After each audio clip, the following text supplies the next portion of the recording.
ಕಾರ್ಯಕ್ರಮ ವಿನೂತನವಾಗಿ ಮಾಡಿದ್ದಾರೆ.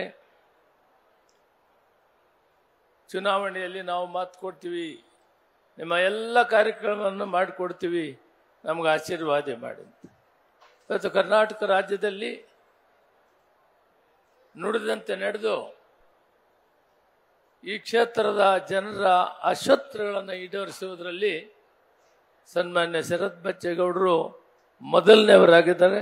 ಇದು ಮಾದರಿಯಾಗಿದೆ. ಈ ತಾಲೂಕು ಇಷ್ಟೊಂದು ಜನರಿಗೆ ಸೌಲಭ್ಯಗಳನ್ನು ಕೊಡುವಂಥ ವಿಶೇಷವಾದ ಕಾರ್ಯಕ್ರಮವನ್ನು ಮಾಡಿದ್ದಾರೆ. ಅವರಿಗೆ ಧನ್ಯವಾದಗಳನ್ನು ತಿಳಿಸ್ತೇನೆ.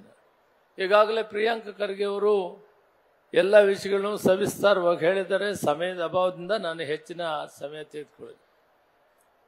ಮಾನ್ಯ ಉಪಮುಖ್ಯಮಂತ್ರಿಗಳು ಮತ್ತು ನೀರಾವರಿ ಸಚಿವರಿಗೆ ಈಗಾಗಲೇ ಸಭೆಗಳನ್ನು ಸಾಕಷ್ಟು ಮಾಡಿದ್ದೇವೆ.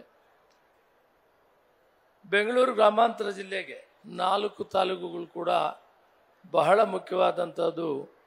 ಮೆಟ್ರೋ ಬರಬೇಕಾಗ್ತದೆ, UGD ಬರಬೇಕಾಗ್ತದೆ ನಗರಗಳಿಗೆ, ಮುನ್ಸಿಪಾಲ್ಟೀಸ್ಗೆ, ಮತ್ತು KC ವ್ಯಾಲಿ ನೀರನ್ನು ಸಮಯದ ಒಳಗಡೆ ಸಮರೋಪ ರೀತಿಯಲ್ಲಿ ಕೆಲಸವನ್ನು ಮಾಡಿ ಅದು ನೀವು ಮಾತ್ರ ಮಾಡಲಿಕ್ಕೆ ಸಾಧ್ಯವಾಗ್ತದೆ.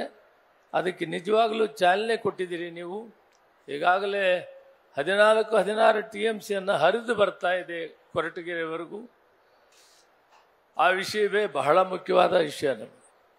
ನೀವು 2 ರಿಸರ್ವಾಯರ್ಸ್ ಏನು ಮಾಡ್ತಾ ಇದ್ದೀರಿ, ಎಷ್ಟು ದಿನದಲ್ಲಿ ನೀರು ಕೊಡ್ತೀರಿ, ಕೋಲಾರ, ಚಿಕ್ಕಬಳ್ಳಾಪುರ, ಬೆಂಗಳೂರು ಗ್ರಾಮಾಂತರ ಇವೆಲ್ಲಕ್ಕೂ ಕೂಡ ನೀರನ್ನು ಕೊಡೋದಕ್ಕೆ ನಾವು ಆಶಾಭಾವನೆಯಿಂದ ರೈತರು ಕಾಯ್ತಾ ಇದ್ದೀವಿ.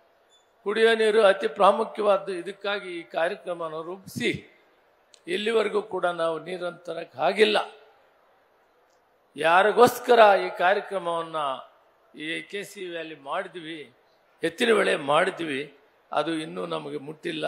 ಅದರ ಕಡೆ ಗಮನ ಕೊಡ್ತೀರಿ. ತಾವು ಕಾರ್ಯಕ್ರಮ ಶುರು ಮಾಡಿದ್ದೀರಿ. ಈಗಾಗಲೇ ಕಾರ್ಯಕ್ರಮ ಪ್ರಗತಿಯಲ್ಲಿದೆ. ಆದಷ್ಟು ಬೇಗ ಮಾಡಿಕೊಡ್ಬೇಕು ಅಂತ ತಮ್ಮಲ್ಲಿ ಮನವಿ ಮಾಡ್ತಾ, ಇವತ್ತು ಈ ವಿಶೇಷವಾದ ಕಾರ್ಯಕ್ರಮ ನಮ್ಮ ಪ್ರಿಯಾಂಕ ಖರ್ಗೆ ಅವರು ಸಾಕಷ್ಟು ವಿನೂತನವಾದ ಕಾರ್ಯಕ್ರಮವನ್ನು ಗ್ರಾಮ ಪಂಚಾಯತಿಗಳಿಗೆ ಕೊಟ್ಟು ಒಂದು ಹೊಸ ಆಯಾಮವನ್ನು ಪ್ರಾರಂಭ ಮಾಡಿದರೆ ಅದನ್ನು ಕಾರ್ಯರೂಪಕ್ಕೆ ತನ್ನೋದರಲ್ಲಿ ನಮ್ಮ ಶರತ್ ಬಚ್ಚೇಗೌಡರು ಮೊದಲನೇವರಾಗಿದ್ದಾರೆ. ಅವರಿಗೆ ಮತ್ತೆ ಶುಭಾಶಯಗಳನ್ನು ಕೋರಿ, ಈ ಮೂಲಭೂತವಾಗಿ ಈ 3 ಜಿಲ್ಲೆಗಳಿಗೆ ಏನು ಮುಖ್ಯವಾಗಿ ಬೇಕಾಗಿವೆ ಅಂತ ನಾನು ಮನವಿ ಮಾಡಿದ್ದೀನಿ. ತಾವು ಮುಂದೆ ಈ ಕೆಲಸಗಳನ್ನು ಮಾಡಬೇಕು ಅಂತೇಳಿ, ಶರತ್ ಬಚ್ಚೇಗೌಡರಿಗೆ ಉಜ್ವಲವಾದಂಥ ಭವಿಷ್ಯ ಇದೆ. ತಾವು ಈ ನಾಯಕತ್ವವನ್ನು ಪಡೆದು ಈ ಕೆಲಸವನ್ನೆಲ್ಲ ಮಾಡಿಕೊಡ್ಬೇಕಂತ ತಮ್ಮಲ್ಲಿ ಕಳಕಳಿಯಿಂದ ಪ್ರಾರ್ಥನೆ ಮಾಡಿ ನನ್ನ ಮಾತಿಗೆ ವಿರಾಮವನ್ನು ಕೊಡ್ತೀನಿ. ಜೈ ಹಿಂದ್, ಜೈ ಕರ್ನಾಟಕ. ನ್ಯೂಸ್ ಫಸ್ಟ್, ನಿರ್ಭೀತಿಯಿಂದ ನಿಮ್ಮ ಪರವಾಗಿ.